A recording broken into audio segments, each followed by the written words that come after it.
Amakuru urashaka yo kuri televiziyo cyangwa yo muri radio? Yesu! Oya ayawe. Ayanjye ntayahari. Yesu! Ha, ko numva nsubiza nabi. Nuko mbajije nabi. Yesu! Ukaze kabisa. Nk'urusenda. Maze nk'urusenda. Yesu! Numva nsubiza nabi reka nigendere. Kagendana urwa ku muntu. Yesu!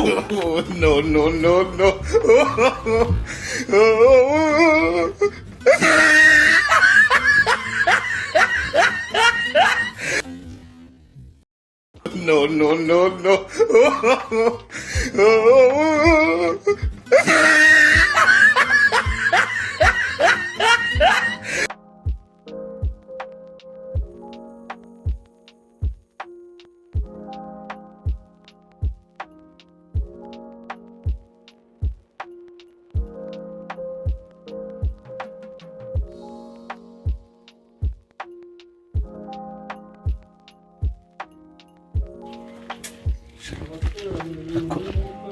Ariko buriya sendisha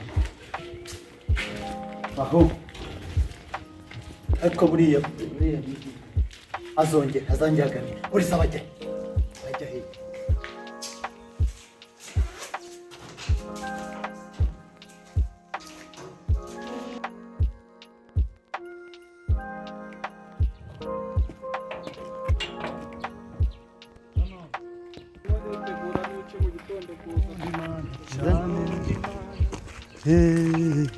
Mwami wanjye akomeretse kera akwiringiraga undi murengezi tugufite ntiturifuza undi murengezi. Muraho amakuru ni meza yewe Kugeze. sabona ko ngiye gusenga umushuti y'Imana. Yigo se? Gusenga umushuti y'Imana nako nawe agakiza kazakumanukira uzaze gusenga. Unzi ko se gukizwa bisaba imbaraga ubwo se gerageza ubasha kubyihanganira. Nza nihanganira ibishoboka ariko ibidashoboka ntago nza ngihanganira. Nashobora se? Agerageza nshuti y'Imana shobozwa byose na Kristo uzumpa imbaraga. Yesu! Uzindi Bibiliya nyayo. Yesu! Cyangwa urambiye. Ni Bibiliya. Iyi ni Bibiliya rwose. Kare. Se ntago uzubona ibyanditswe byera. Ibyanditswe byera iyi ni imirongo ibyaho aya magambo Bibiliya ni igitabo cyahumetswe n'Imana. Aya ni amagambo y'Imana ntakusubira. Ariko agakiza kazamanukire n'ebirara bizenda mu muhanda. Ibizabira bigenda mu muhanda. Ngaho genda uzongera ntakibazo. Kare. Sawa ngaho bye urabona ko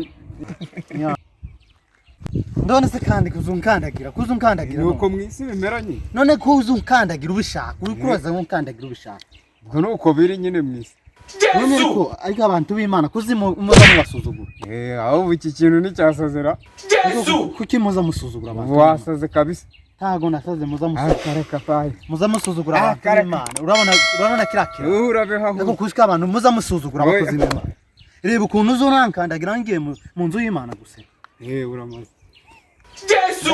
ariko agakiza kazagendere n'ibirara byo mu muhanda agakiza kazabisanga bashuti zanjye Mr. Chen wa comedy murabona ko tumaze gushutinga aka video keza cyane mukore subscribe na share nyinshi cyane kandi turabakunda cyane murakoze cyane.